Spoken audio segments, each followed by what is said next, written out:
कि आर्मी को यंग रखना जरूरी है, जवान रखना चाहिए आर्मी को। इसलिए आर्मी के जवानों को बहुत ही जल्दी रिटायर कर दिया जाता है और रिटायर के बाद उन्हें पेंशन भी दिए जाते हैं। पेंशन के बोझ को कम करने के लिए टूर ऑफ ड्यूटी को लाया गया। मान लीजिए अगर इस साल 1000 लोगों को भर्ती किए, फिर अगले साल 1000 लोग, फिर अगले साल 1000 लोग, 3 साल में हमारे पास कितने हो गए? 3000। अब अगले साल तो जो पहले आए थे वो तो रिटायर होंगे, फिर 3000 आ जाएंगे। तो इस तरह से हमारे पास हमेशा एक रेगुलर आर्मी बनी रहेगी और ये आर्मी को हमें क्या नहीं देना पड़ेगा? पेंशन भी नहीं देना पड़ेगा। अभी हम पेंशन पे आएंगे, चर्चा करेंगे। अब थोड़ा सा हम आगे समझते हैं टूर ऑफ ड्यूटी में। ध्यान से समझिए, इस टूर ऑफ ड्यूटी के बारे में समझिए। ये एक तरह का इंटर्नशिप है। इंटर्नशिप क्या होता है कि आपको किसी खास काम के लिए और खास फिक्स समय के लिए जब बुलाया जाता है तो उसे इंटर्नशिप कहते हैं। इससे सेना हमेशा जवान रहेगी, यंग रहेगी। जैसे मान लिया कि हमने 1 साल के लिए 1 लाख लोगों को किस में भर्ती किया? टूर ऑफ ड्यूटी में। इस साल भर्ती किया, फिर अगले साल 1 लाख को भर्ती कर लेंगे, फिर अगले साल 1 लाख को कर लेंगे, यानी 3 लाख हमारे पास आ गए सब।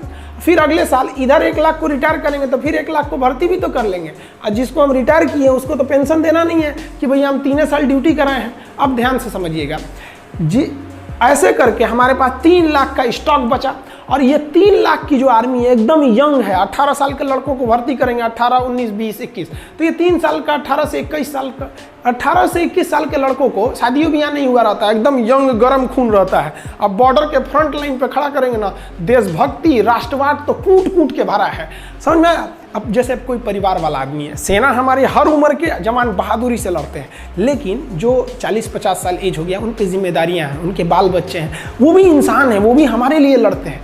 तो एक उनके ऊपर जिम्मेदारी है। एक जो नया नया छोड़ा जाता है इसमें कोई जिम्मेदारी नहीं, ना आगे ना अपना पीछे पगा, गोली चलाया रे तुम हम पे, एगो चलाएगा हमसे चुरा बम मार देंगे यहाँ पे।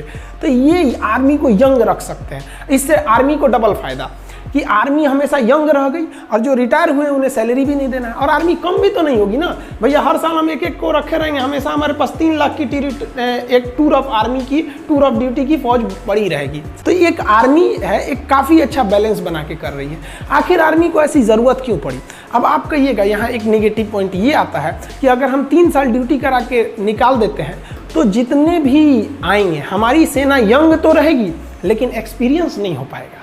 देखिए, जवान रहना भी ज़रूरी है, एक्सपीरियंस का भी रहना ज़रूरी है। कहीं कहीं जोश और जुनून काम नहीं आता है, एक्सपीरियंस काम आता है। तो इसीलिए आर्मी विचार कर रही है कि हम अपनी आर्मी में 40%, 30 से 40% फौज को टूर ऑफ ड्यूटी के तहत रखेंगे ताकि ये लोग जवान रहें और बाकी 60% फौज हम फुल परमानेंट सर्विस वाले रखेंगे ताकि